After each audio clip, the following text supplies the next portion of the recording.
Welcome to Ramasamy's Hindi Madhyama course. Hindi Madhyama course பாட்டிய புஸ்தகத்தில் பாக் 4ல் 4வது கதை மௌன் ஹி மந்திரகே, மௌனத்தின் மந்திரம். அது சாராம்சத்தை பார்ப்போம்.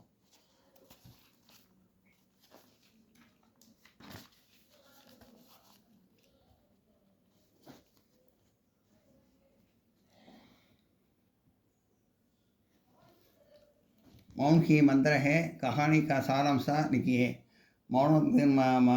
மௌனத்தின் மந்திரம் அந்த கதையோட சாராம்சத்தை எழுதவும் போடுங்க. எஸ்ஸேவை. சிவப்பா और गौरी दोनों पति पत्नी थे. சிவப்பாவும் கௌரியும் கணவன் மனைவி. दोनों கரம் स्वभाव के थे. ரெண்டு பேரும் கோபக்காரங்க ரொம்ப. கரம் சுபாவம்னா இது கரம்னா கரம்னா கரம் சுபாவம். ஏன்னா கரம்னா அது சூடுன்னு அர்த்தம். இந்த இடத்துல கோபமாக இருக்கிறத அந்த மாதிரி சொல்லியிருக்காங்க. ரெண்டு பேரும் கோபக்காரங்க, கோப சுபாவம் இருக்காங்க. தோனோ ஹமேஷா நடுதே ஹே. ரெண்டு பேருக்கு அடிக்கடி சண்டை வந்துட்டே இருக்கும். எப்போத்தாலும் சண்டை கொண்டே இருப்பாங்க. அப்சர் பதி பத்னி பர் ஹாத் கிவி உடாத்தா தா. சில சமயம் கைகலப்பை கூட இருக்கணும் அவங்களுக்குள்ள. சண்டையெல்லாம் கையில் தூக்கி அடித்து சண்டையெல்லாம் கூட போட்டுப்பாங்க. इन कारणों से उनका घर नरक सा बन गया था. இந்த காரணத்தினால வீடு வந்து நரகமாக போயிடுது அவங்க வீடு. एक दिन उनके गांव में एक साधु आए. ஒரு அவங்க கிராமத்தில் வந்து ஒரு துறவி வந்தார், சாமியார். கௌரி அனைக் சாரா கை அவர் அப்படி கஹானி சுனாயி. கௌரி வந்து எல்லா விஷயத்தையும் அவர்கிட்ட சொன்னான். साधु ने गौरी के हाथ में चावल के दानों से भरी एक बोतल दी और कहा कि जब उसके पति गुस्से में आकर बातें करते हैं तब चावल के दानों को मुख में डाल लेना. ஒரு முடியும். அந்த சாமியார் வந்து ஒரு பொட்டலத்தில் வந்து ஒரு பாட்டிலில் வந்து போத்தல்லாம் பாட்டில்னு அர்த்தம். ஒரு பாட்டிலில் வந்து அரிசி கொடுக்குறாரு. அரிசி கொடுத்து உங்கள் ஹஸ்பண்ட் வந்து கோவமாக சண்டை போட வரப்போ அதை வாயில் போட்டுருங்க. வாயில் போட்டுட்டா அதுக்கப்புறம் மௌனமாக இருக்கணும். மௌனமாக இருக்கும். சண்டை தீரவை மௌனமாக இருந்தால் மௌனமாக இருங்க அப்படின்னு சொல்லிட்டார். தோதிஹி தின்னுமே துமாரா கர் சொர்க்க சைஸா ஹோ ஜாயேகா. இந்த மாதிரி மௌனம் சாதிச்சிங்கன்னா வாயில் அரிசியை போட்டுட்டு அவர் கோவப்படுறப்போ வாயில் அரிசி போட்டு பேசாமல் மௌனம் சாதிச்சிங்கன்னா கொஞ்ச நாள்லேயே உங்கள் வீடும் சொர்க்கலோகமாக மாறிடும் அப்படின்னு சொல்கிறாரு. इसके बाद शिवप्पा जब से गुस्से से आकर गालियाँ देते थे, गौरी चावल के दाने के मुख में डाल लेते भी और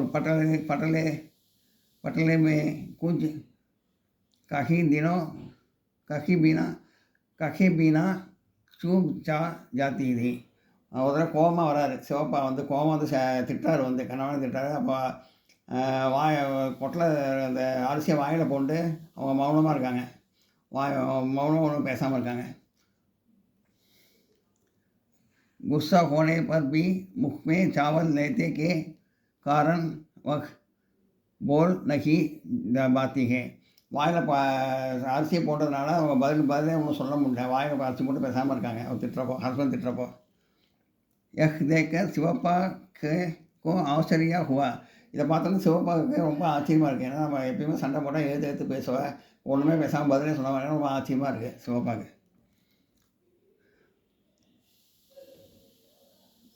धीरे धीरे उनका हृदय पटलते लगा. கொஞ்சம் கொஞ்சமாக அந்த சிவப்போட மனசு மாறுது. गौरी के पति उनका दृष्टिकोण पटलते लगा. அது கண்ணுக்கு வந்து கொஞ்சம் டிஃப்ரெண்ட்டாக தெரியுது. ஏன்னா எப்பயுமே சண்டை போட்டால் வந்து திட்டுவேன்.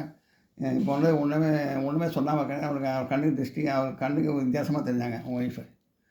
पति पत्नी दोनों अपनी गलतियों के लिए பசுதாதே ரகே. மௌனமாக இருந்தாலும் ரெண்டு பேரும் ரொம்ப சண்டை வரல. அது கொஞ்சம் கொஞ்சமாக அவங்க ரெண்டு பேர் மனசும் கொஞ்சம் கொஞ்சமாக மாறிகிட்டே வருது. நம்ம வந்து செஞ்ச தப்பாக முன்னாடி சண்டை போட்டதெல்லாம் தப்பு, இனிமேல் சண்டை போடுறாங்க அப்படின்னு சொல்லிட்டு கொஞ்சம் கொஞ்சமாக மனசு மாறிகிட்டே வருது ரெண்டு பேருக்கும். चलते चलते उसका घर स्वर्ग जैसा हो गया. கொஞ்ச நாளில் இதே மாதிரி இருந்ததால் அந்த வீடு வந்து சொர்க்கலோகமாக மாறிடுது. इस कहानी की सीख है मौन रखने में अनेक परेशानियों दूर हो जाती है. இந்த மாதிரி இந்த கதையில் என்ன சொல்லியிருக்காங்கன்னா, இந்த மௌனம் சாதித்தா எவ்வளோ பெரிய குழப்பமாக இருந்தாலும், எவ்வளோ பெரிய சண்டையாக இருந்தாலும், இதாக இருந்தாலும், கஷ்டமாக இருந்தாலும் தூரம் போயிடும் மௌனம் சாதித்தா அப்படின்னு சொல்லியிருக்காங்க. நோட் பண்ணிக்கங்க.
अभ्यास பார்ப்போம். பயிற்சி.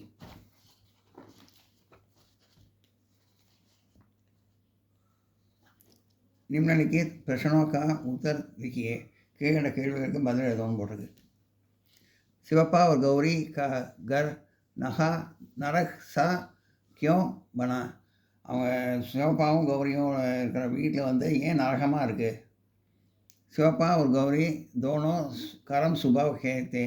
ரெண்டு பேரும் ரொம்ப கோபக்காரங்க. ரெண்டு பேருமே கரம் சுபாவ் கேத்தி. ரெண்டு பேரும் ரொம்ப கோபக்காரங்க. दोनों हमेशा लड़ते हैं. ரெண்டு பேரும் அடிக்கடி சண்டை போட்டுப்பாங்க. अफसर पति पत्नी हाथ की उड़ाता था. சில சமயம் அடிச்சு கூட சண்டை போட்டுக்கிறாங்க. ரெண்டு பேரும் கை கலப்பு கூட நடக்குது. इन कारणों से उनका घर नरक सा बन गया था. இந்த காரணத்தினால தான் அவர் வீடு வந்து நரகமாக இருக்குது. साधु ने गौरी को कौन सा उपाय बताया? அந்த துறவி சாமியார் வந்து கௌரிக்கு வந்து என்ன ஐடியா கொடுத்தாரு? साधु ने गौरी के हाथ में चावल के दानों से भरी एक बोतल की और कहा कि जब उसके पति गुस्सों में आकर बातें करते हैं तब चावल के दानों को मुख में डाल लेता. அந்த சாமியார் வந்து ஒரு பாட்டிலில் வந்து அரிசி போட்டு கொடுக்குறாரு. அரிசி போட்டு கொடுத்து இதை உங்கள் கணவர் வந்து கோம்பை பேசாமல் இதை வாயில் போட்டுருங்க. இதை அப்புறம் நீங்கள் பதிலே பேச மாட்டீங்க. கொஞ்ச நாள் வந்து உங்கள் வீடு சுகமாகிடும், கவலைப்படாதீங்க. வாயில் போட்டு ஒன்றும் பேசாமல் இருங்க. பேசாமல் இருந்தாலே சரியாயிடும் அப்படின்னு சொல்கிறார்.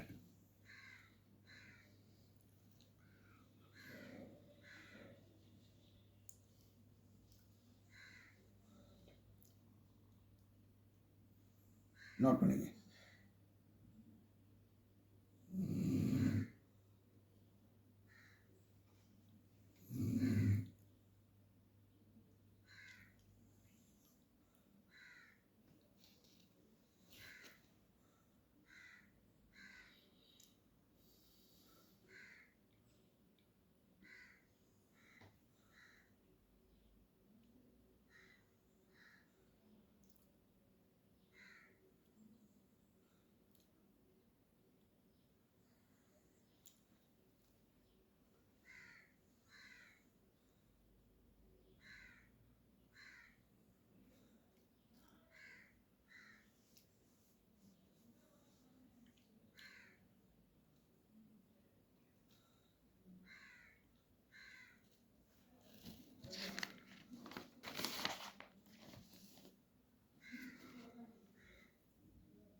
சிவப்பா और गौरी का घर कैसा स्वर्ग बना.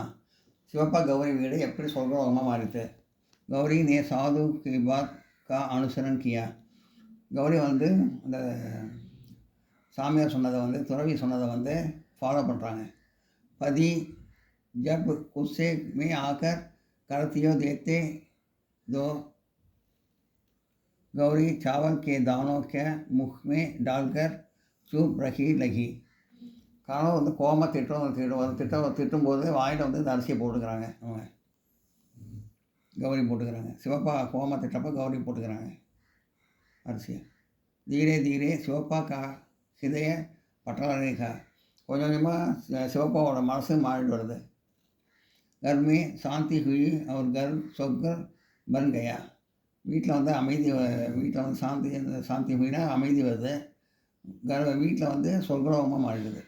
அதனால் मौन की मंत्र है नामक कहानी की सीख क्या है. இந்த கதையில் வந்து நமக்கு என்ன கற்றுக்கிட்டோம், நம்ம என்ன சொல்லித்தராங்க இந்த கதை மௌன் की मंत्र கதையில். मौन की मंत्र है नामक कहानी की सीख है. அது என்ன கற்றுக் கொடுக்குறதுன்னா, मौन रखने से अनेक परेशानियाँ दूर हो जाती है.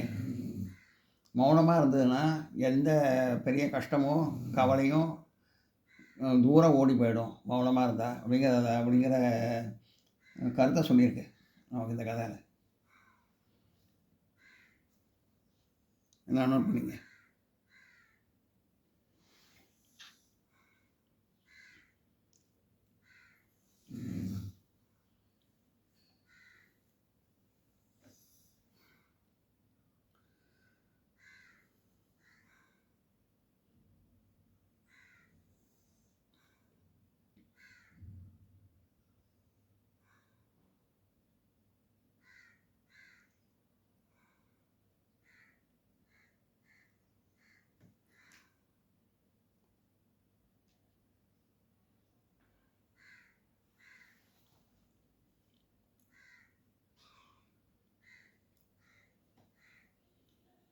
இந்த வீடியோ உங்களுக்கு பிடிச்சதுன்னா லைக் பண்ணுங்கள், ஷேர் பண்ணுங்கள், சப்ஸ்கிரைப் பண்ணுங்கள், கமெண்ட் பாக்ஸில் கமெண்ட் பண்ணுங்கள். தேங்க்யூ.